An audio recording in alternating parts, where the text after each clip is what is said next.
خاکسار کے ذمہ حضرت صلی اللہ علیہ وسلم کی سیرت کے بعض پہلو اور آپ کے بلند مقام کے اذکار کا پہلو ہوتا ہے، تو آج خاکسار حضرت صلی اللہ علیہ وسلم کے بلند ترین مقام جو آپ کے فرمان لا نبی آبادی میں بیان ہوا ہے اس کی طرف سامعین کو لے کر جائے گا۔ اسی طرح جو اس حدیث نبوی حضرت صلی اللہ علیہ وسلم کے اس مبارک قول کی جو صحیح تشریح ہے اور صحیح معنی ہیں ان کی طرف سامعین کو متوجہ کرنے کی کوشش کرے گا۔ سامعین کرام، رسول اللہ صلی اللہ علیہ وسلم کے بارے میں جس طرح حضرت عائشہ رضی اللہ عنہا نے فرمایا کہ کانا خلقہ القرآن، کہ رسول اللہ صلی اللہ علیہ وسلم کا جو خلق تھا وہ قرآن تھا، یعنی آپ کا قول و فعل، آپ کی سنت، آپ کے اقوال وہ قرآن کریم کے مطابق تھے۔ رسول اللہ صلی اللہ علیہ وسلم نے جو کچھ بھی فرمایا اور جو کیا وہ دراصل قرآن کریم کی ہی کسی نہ کسی آیت سے منسلک عمل تھا یا قول تھا، براہ راست تھا یا کسی پہلو سے کسی اور طرف سے وہ قرآن کریم سے آ کر منسلک ہوتا ہے۔ یہ جو رسول اللہ صلی اللہ علیہ وسلم نے فرمایا لا نبی آبادی، یہ بخاری کتاب الانبیاء کی روایت ہے اور اپنے استناد کے لحاظ سے اس میں کوئی شک نہیں، اور بہت اعلیٰ اور بہت بلند پایا روایت ہے جو رسول اللہ صلی اللہ علیہ وسلم کے بلند مقام کو ظاہر کرتی ہے۔ جب رسول اللہ صلی اللہ علیہ وسلم کو اللہ تعالیٰ نے خاتم النبیین قرار دیا تو حضرت عائشہ رضی اللہ عنہا نے اس کی تشریح فرمائی اس تناظر میں کہ یہ جو لا نبی آبادی حضرت صلی اللہ علیہ وسلم نے فرمایا ہے، اس سے جو ابہام پیدا ہوتا ہے تو اس کو دور کرنے کے لیے ہمیں خاتم النبیین آیت کی طرف توجہ کرنی چاہیے، اور لا نبی آبادی کا جو ظاہری مفہوم یا معنی ذہن میں آتے ہیں یا انسان اس طرف توجہ کرتا ہے کہ حضرت صلی اللہ علیہ وسلم کے بعد کوئی نبی نہیں، یہ معنی خاتم النبیین کے مطابق نہیں ہے۔ تو اس لیے آپ نے فرمایا قولوا انہ خاتم الانبیاء ولا تقولوا لا نبی آبادی، کہ یہ کہو کہ آپ خاتم الانبیاء تھے اور یہ نہ کہو کہ آپ کے بعد نبی نہیں ہوگا، یعنی اس پہلو سے یا اس مفہوم سے آپ نے توجہ دور کرنے کی کوشش کی جو یہ معنی لیتے ہیں یا یہ عقیدہ رکھ بیٹھے ہیں انہی معنوں کی وجہ سے کہ رسول اللہ صلی اللہ علیہ وسلم کے وصال کے بعد کوئی نبی نہیں آ سکتا، تو بعد کے معنی وہ رسول اللہ صلی اللہ علیہ وسلم کا وصال لیتے ہیں۔ تو جب رسول اللہ صلی اللہ علیہ وسلم کو اللہ تعالیٰ خاتم النبیین قرار دیتا ہے تو حضرت صلی اللہ علیہ وسلم نے اس کے معنی متعین کرنے کے لیے ہماری یہ رہنما فرمائی کہ اس میں کوئی منفی معنی نہیں ہے اور کسی روک یا کسی بندش کے معنی نہیں ہیں، بلکہ یہ فرمایا کہ اس میں میری فضیلت ہے، یہ جو لقب ہے یہ اللہ تعالیٰ نے مجھے میری فضیلت کے بیان میں دیا ہے، اور جو پھر آپ نے جو 6 فضیلتیں بیان فرمائی اور فرمایا فضلت علی الانبیاء بستن، ان میں ایک ہے ختم بی النبیون، کہ مجھ پر نبیوں پر ختم کی گئی، ان پر مہر لگائی گئی۔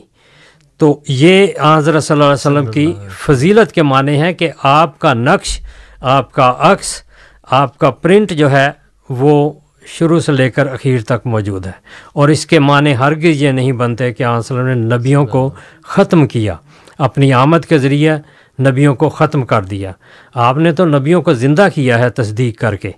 تو نبیوں کی جو صحیح اور سچی داستانیں ہیں ان کے ایمان کی اور ان کے مخالفوں کی رسوائی اور ہلاکتوں کی، وہ ساری قرآن کریم نے بیان فرما کر ان نبیوں کو قیامت تک زندہ کر دیا ہے، ورنہ پرانی کتابوں میں چاہے وہ بائبل اور انجیل ہی کیوں نہ ہو، ان میں یہ دم نہیں تھا کہ وہ اپنے نبیوں کی حفاظت کر سکتی۔ قرآن کریم نے حضرت صلی اللہ علیہ وسلم کے ذریعہ جو ان کی تصدیق کی ہے تو اس سے وہ نبیوں کو زندگی عطا کی ہے۔ تو یہ جو مضمون ہے لا نبی آبادی والا، اس تناظر میں کہ یہ رسول اللہ صلی اللہ علیہ وسلم نے کوئی ایسا کام نہیں کیا کہ جس سے منفی معنی پیدا ہوتے ہوں، اور یہ آپ کی فضیلت کے معنوں میں ہے۔ تو لا نبی بعدی میں بھی یہی ہے۔ قبل اس کے کہ میں اس مضمون کی طرف جاؤں کہ کس طرح اس میں فضیلت ظاہر ہوتی ہے، پہلے میں بعدی کے معنی آپ کے سامنے رکھنا چاہتا ہوں، جو 3-4 معنی عربی میں تو بڑے واضح ہیں، اردو میں بھی اکثر وہی معنی استعمال ہوتے ہیں۔ تو اس میں یہ جو فرمایا کہ لا نبی بعدی، اس کے بعد کے معنی ایک وہ ہیں جو رسول اللہ صلی اللہ علیہ وسلم نے حضرت علی رضی اللہ عنہ کو فرمایا۔ جب تبوک کے لیے روانہ ہونے لگے تو آپ نے فرمایا کہ یا علی، حضرت علی رضی اللہ عنہ کو شکوہ تھا کہ مجھے پیچھے عورتوں کے پاس اور کمزوروں کے پاس چھوڑ چلے ہیں، مجھے جنگ میں شامل ہونے کے لیے نہیں لے جا رہے۔ تو منافقوں کا اصل میں ایک پہلو تھا، انہوں نے حضرت علی رضی اللہ عنہ کو اس طرف توجہ دلائی کہ تمہارا تو یہ مقام ہے۔ تو حضرت علی رضی اللہ عنہ حضرت صلی اللہ علیہ وسلم کے پاس تشریف لے گئے۔ حضرت صلی اللہ علیہ وسلم مدینہ سے باہر تھے، تو آپ نے دیکھا کہ حضرت علی رضی اللہ عنہ کو کچھ اچھا نہیں لگ رہا کہ پیچھے رہیں اور آپ کی فیملی کی حفاظت کریں اور اسی طرح مدینہ کا نظام بھی سنبھالیں۔ تو گو امیر کوئی اور تھے، مگر حضرت علی رضی اللہ عنہ خاص طور پر گھر کے معاملات کے لیے خاص طور پر تھے۔ تو حضرت علی کو آپ نے فرمایا یا علی و اما ترضا ان تکون منی کا ہارون من موسیٰ فإنہ لا نبی بعدی، اور ایک دوسری بات ہے غیر انا کا لستا نبیًا۔ تو یہ اس میں دیکھیں کہ بعدی میں بھی وہی لفظ ہے جو لا نبی بعدی کا ہے، مگر اس روایت سے ایک واضح طور پر اشارہ ملتا ہے۔ اشارہ کیا، حقیقتاً یہی ہے کہ حضرت علی جو ہیں ان کی مثال پیچھے رہنے کے لحاظ سے، صرف پیچھے رہنے کے لحاظ سے حضرت ہارون سے دی ہے، کہ گویا رسول اللہ صلی اللہ علیہ وسلم موسیٰ علیہ السلام کی طرح جا رہے ہیں اور حضرت علی ہارون علیہ السلام کی طرح مدینہ میں رہ رہے ہیں۔ تو لیکن ساتھ بتا دیا کہ وہ نبی تھے، تو نبی نہیں ہے کیونکہ میرے بعد نبی نہیں۔ تو یہاں بعد سے مراد موت نہیں ہے، ٹھیک ہے، بعد سے مراد جیسے وہ چھٹیاں ہیں یا سفر ہے یا غیر حاضری ہے مدینہ سے، وہ مراد ہے بعدی۔ اور یہ ہم اردو میں بھی ہر جگہ استعمال کر رہے ہوتے ہیں، لاشعوری طور پر ہم اس کے ساتھ اٹیچ نہیں کرتے، ورنہ ہمیں سمجھ آ جائے کہ یہ معاملہ وقتی غیر حاضری کا ہے۔ مثلا جس طرح ایک گھر سے ماں بازار جائے، خاوند نوکری پر ہو اور ماں گھر سے سودا سلف لینے بازار جائے، تو بڑے بچے کو یا بڑی بچی کو کہہ جائے کہ یہ چھوٹوں کی میرے بعد ان چھوٹوں کا خیال رکھنا، تو وہاں بعد موت مراد نہیں ہوتی، اس کے گزر جانے کے بعد نہیں، بلکہ اس وقت تک جب تک وہ واپس آ جائے۔ تو یہاں خاص طور پر بعدی کے معنی جو ہیں وہ جو کیا کہتے ہیں عارضی غیر حاضری ہے، وہ معنی مراد ہیں کہ جب میں آ جاؤں گا تو پھر وہ مشابہت ختم ہو جائے گی اور تو اتنی دیر تک پیچھے نگران ہے ان کا۔ تو یہاں بعدی کا معنی ایک عارضی غیر حاضری کے ہیں اور یہ ہم عام استعمال کرتے ہیں۔ پھر دوسرا بھی حضرت صلی اللہ علیہ وسلم، یہی خوبصورتی ہے رسول اللہ صلی اللہ علیہ وسلم کے کلام کی کہ دوسرے مواقع پر آپ نے گویا اس لفظ کی بعدی کی وضاحت فرمائی ہے۔ مثلا فرمایا کہ اذا ہلاک کسریٰ فلا کسریٰ بعدہ واذا ہلاک قیصر فلا قیصر بعدہ، یہ بھی بخاری کتاب الایمان کی حدیث ہے۔ تو فرمایا کہ جب یہ کسریٰ ہلاک ہوگا تو اس کے بعد کوئی کسریٰ نہیں، اور جب یہ قیصر ہلاک ہوگا تو اس کے بعد کوئی قیصر نہیں۔ اب یہ دیکھیں کہ یہ جب وہ کسریٰ جس کی حضرت صلی اللہ علیہ وسلم نے مثال دی ہے، اس کے مرنے کے بعد رسول اللہ صلی اللہ علیہ وسلم کی زندگی میں ہی 9 یا 10 کسریٰ ہوئے ہیں۔ بعض اوقات سال میں 2 3 بدلے ہیں، لیکن دوسرے کو ہلاک کر دیا، اور بعض اوقات اس نے کچھ وقت زیادہ گزار لیا، پھر ایک عورت بنی، اور اسی طرح قیصر کے بعد بھی دوسرے قیصر بنے۔ اب یہ تو نہیں ہم کہہ سکتے کہ رسول اللہ صلی اللہ علیہ وسلم نے نعوذ باللہ جھوٹی بات کہی یا غلط بات کہی، ٹھیک ہے۔ صرف دیکھنے والی بات ہے کہ آن وسلم کا مقصود کیا ہے، کہ بعد کے معنی کیا ہے۔ یہاں بعد کے معنی شان و شوکت کے، عظمت کے ہیں، کہ جس طرح یہ موجودہ کسریٰ ایک شان و شوکت رکھتا ہے، اس کے بعد ایسی شان و شوکت انہیں نہیں ملے گی، اور اسی طرح قیصر کی بھی یہی حال ہوگی۔ تو یہ جو یہاں بعدہ فلا کسریٰ بعدہ، اس کا معنی موت کے بعد نہیں بلکہ اس کے بعد عظمت کے معنوں میں ہے، کہ جو بھی کسرا آئے گا اس جیسا نہیں ہوگا۔ تو یہاں عظمت کے معنی بھی ہیں۔ تو یہ جو رسول اللہ صلی اللہ علیہ وسلم نے فرمایا کہ لا نبی بعدی، اس کے معنی بڑے واضح طور پر نظر آ جاتے ہیں کہ اس سے مراد کوئی ایسا نبی نہیں ہوگا جو عظمت میں حضرت صلی اللہ علیہ وسلم جیسا ہو۔ تو اس کا معنی جو فتح الباری، یہ صحیح بخاری کی تفسیر ہے، اس کی شرح ہے، اس میں بھی انہوں نے یہ معنی کیے ہیں کہ فلا کیسر آبادہ یملے کو مثلا ما یملے کو ہوا، کہ اس کیسر کے مرنے کے بعد دوسرا کیسر ایسا نہیں ہوگا کہ جو اتنی مملکت والا ہو یا اتنی شان و شوکت کا مالک ہو۔ تو اس سے مراد یہی ہے کہ رسول کریم صلی اللہ علیہ وسلم کے بعد ایسا نبی نہیں آ سکتا جو ویسی شان و شوکت والا ہو، جو یا ایسے بلند مقام والا جو رسول اللہ صلی اللہ علیہ وسلم کا مقام ہے۔ اسی طرح رسول اللہ صلی اللہ علیہ وسلم نے فرمایا لا ہجرت بعد الفتح، یہ بھی بخاری کتاب المناقب کی روایت ہے کہ ہجرت کے بعد کوئی فتح نہیں۔ اب یہ تاریخ اس پر گواہ ہے کہ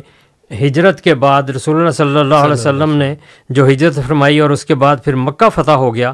تو اس کے بعد ہجرت بند ہوگی۔ مکہ کی فتح سے پہلے جو لوگ ہجرت کر رہے وہ رسول اللہ صلی اللہ علیہ وسلم کی ہجرت کے ساتھ گنیں گے، وہ اسی ہجرت میں شامل تھے جو رسول اللہ صلی اللہ علیہ وسلم نے کی۔ تو اس کے بعد بھی تاریخ گواہ ہے کہ بہت سارے لوگ مکہ سے بھی اور ارد گرد سے بھی مدینے آ کر سیٹل ہوئے ہیں، انہوں نے ہجرتیں کی ہیں۔ تو یہ نہیں کہ ان کے بعد ہجرت نہیں ہوئی۔ تو یہاں بھی بعد کے معنی عظمت کے ہیں کہ ان ہجرتوں کی وہ عظمت نہیں جو رسول اللہ صلی اللہ علیہ وسلم کی ہجرت کے تصور کے ساتھ ہے۔ اور اسی طرح اس میں مخصوص ہجرت، یعنی وہ جو رسول اللہ صلی اللہ علیہ وسلم کی ہجرت تھی، وہ مخصوص بھی مراد ہے۔ تو اس کا بھی جو معنی امام رازی نے کیا ہے وہ یہ کیا ہے کہ لا ہجرت بعد الفتح کا مطلب یہ ہے کہ فتح مکہ کے بعد ہر قسم کی ہجرت بند ہوگی، یہ معنی نہیں ہے، بلکہ صرف ایک خاص ہجرت مراد ہے جو مکہ سے مدینہ کی طرف حضرت صلی اللہ علیہ وسلم کی زندگی میں ہوئی تھی۔ تو یہاں انہوں نے جو لفظ استعمال کیا فالمراد الہجرت المخصوصۃ، یہ تفسیر کبیر میں ہے، تو ان الذین آمنوا وہاجروا وجاہدوا آیت کے تحت ہے۔ تو اس کا مطلب یہ ہے کہ یہ مخصوص نبوت جو رسول اللہ صلی اللہ علیہ وسلم کی تھی، اس کی نفی حضرت صلی اللہ علیہ وسلم نے فرمائی ہے کہ میرے بعد ایسا نبی نہیں آ سکتا جو میری طرح ہو۔ تو مخصوص کے معنی اس میں بعد کے آ جاتے ہیں۔ اس کے بعد پھر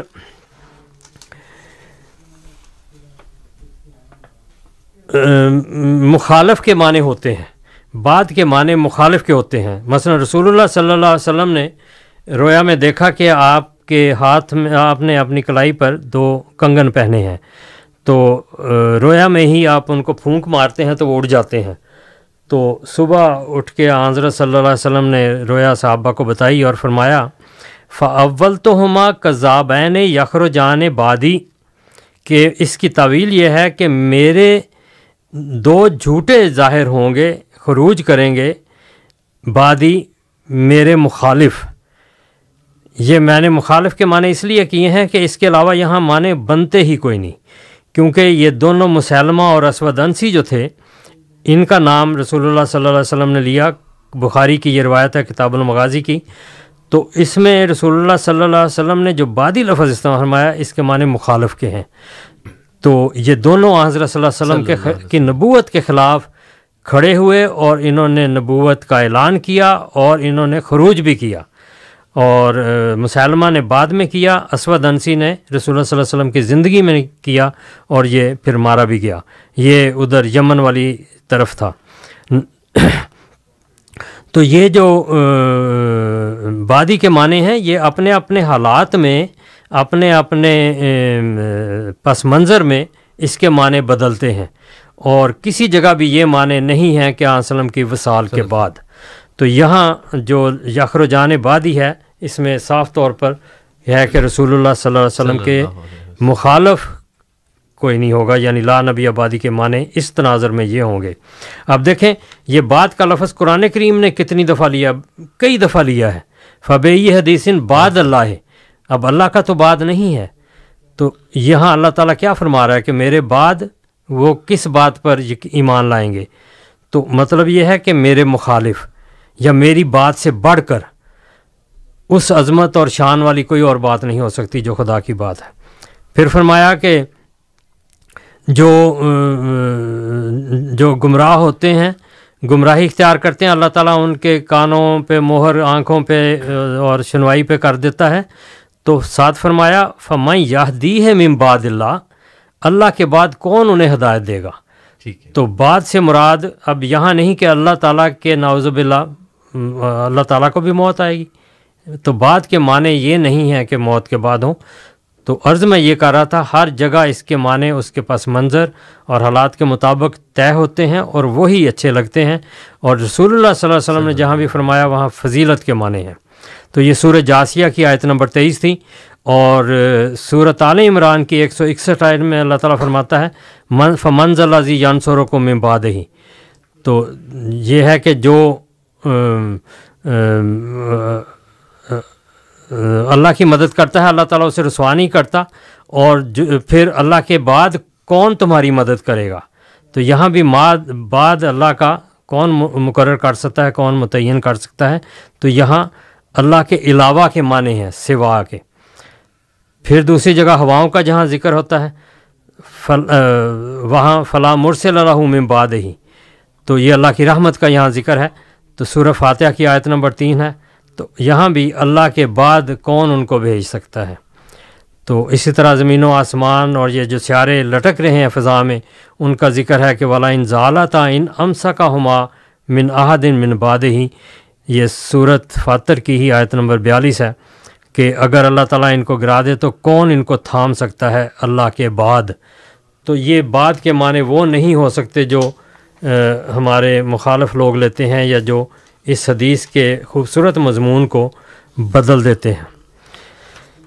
تو یہ چند ایک باتیں تھیں۔ پھر ایک اور پہلو بھی ہے کہ یہ جو بعد ہے یہ قبل کا ضد ہے۔ ٹھیک ہے، تو ٹھیک ہے، ہاں جی، تو اس میں بھی اس سے بھی اس کے معنی پتہ چل جاتے ہیں۔ ٹھیک، مثلا عرب میں رسول اللہ صلی اللہ علیہ وسلم مکہ میں تھے، اور عرب میں کم از کم 4 نبیوں کا ذکر ملتا ہے، یعنی تاریخی طور پر ثابت شدہ ہے۔ ان میں ایک ہیں حضرت شعیب جو نارتھ کی طرف تھے، شام والی اطراف میں، ٹھیک ہے، اور اسی طرح حضرت صالح علیہ السلام جو ہجر کی بستی میں تھے، یہ بھی تبوک جاتے ہوئے راستے میں آئی تھی، حضرت صلی اللہ علیہ وسلم اس میں سے گزرے ہیں۔ تو یہ بھی ایک حضرت صالح علیہ السلام اس جگہ تھے، اور یہ عرب میں ہی مکہ سے مدینہ سے شمال کی طرف ہی ہے۔ اور پھر جنوب کی طرف جو آج کل ریگستان ہے بہت بڑا، رب الخالی، یہاں بہت بڑی قوم عاد آباد تھی، جی، اور ان کی طرف حضرت ہود علیہ السلام تھے۔ اور خاص مکہ میں جہاں رسول کریم صلی اللہ علیہ وسلم مبعوث ہوئے، وہاں حضرت اسماعیل علیہ السلام گزرے ہیں۔ تو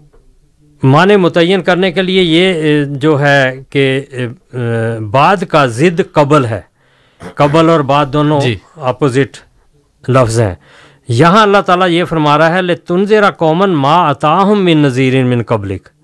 یہ سورۃ القصص کی آیت نمبر 47 ہے، اور سورۃ سجدہ میں بھی آیت نمبر 4 یہی ہے کہ تو اس قوم کو انذار کرے، آگاہ کرے جن کے پاس تیرے سے پہلے کوئی نذیر نہیں آیا۔ اور اسی طرح سورہ یاسین کی آیت 7 میں فرمایا لِتُنذِرَ قَوْمًا مَا أَنذَرَ آبَاؤُهُمْ فَهُمْ غَافِلُونَ، تو اس قوم کو انذار کرتا ہے، ان کو آگاہ کرتا ہے جن کے آباء و اجداد کو انذار نہیں کیا گیا۔ حالانکہ یہاں میں نے عرض کی کہ حضرت اسماعیل علیہ السلام خاص طور پر خانہ کعبہ کے ارد گرد مکہ میں، اور باقی 3 نبی ارد گرد شمال اور جنوب میں وہ عرب میں موجود تھے۔ تو یہ جو دوسری طرف آپ دیکھیں اللہ تعالیٰ فرماتا ہے من امت الا خلا فیہا نذیر، کہ ہر امت میں نذیر آیا ہے تو آگاہ کرنے۔ تو یہاں اللہ تعالیٰ فرماتا ہے تو اس قوم کو آگاہ کر رہا ہے جن کو آگاہ نہیں کیا گیا۔ تو مراد یہ ہے کہ جو معنی قبل کے ہیں وہی بعد کے اسی تناظر میں لیے جائیں، تو یہ معنی بنتے ہیں ان آیات کی روشنی میں کہ جس طرح عظیم الشان نذیر تو ہے، پہلے وہ اس طرح نہیں تھے۔ تو اب جو بھی نبی آنا ہے اس نے ویسی عظمت کا حامل نہیں ہونا جو رسول اللہ صلی اللہ علیہ وسلم کی عظمت ہے، بلند مقام ہے، بلکہ آپ کا تابع اور امتی نبی ہونا ہے۔ اور اسی وجہ سے حضرت صلی اللہ علیہ وسلم نے آنے والے کی خبر بھی دی، کہیں اس کو عیسیٰ نام دیا، کہیں ابن مریم کا نام دیا، کہیں ویسے نبی قرار دیا، اور بار بار اس کا ذکر کیا ہے، کئی روایات میں آتا ہے۔ تو یہ جو بادی کے معنی ہیں یہ ایک قبل کے معنوں سے بھی متعین ہوتے ہیں، اور دوسرا اس کا معنی یہ ہوگا کہ امیجیٹلی آن سلم کے بعد، فوراً آن سلم کی وفات کے بعد نہیں، بلکہ لمبے، جس طرح وہ لمبے عرصہ پہلے آگاہ کیے گئے ہیں، اسی طرح تیرے بعد بھی جو نبی آئے گا وہ بھی لمبے عرصے کے بعد آئے گا۔ ٹھیک ہے، چلیے، بہت بہت شکریہ، بہت شکریہ۔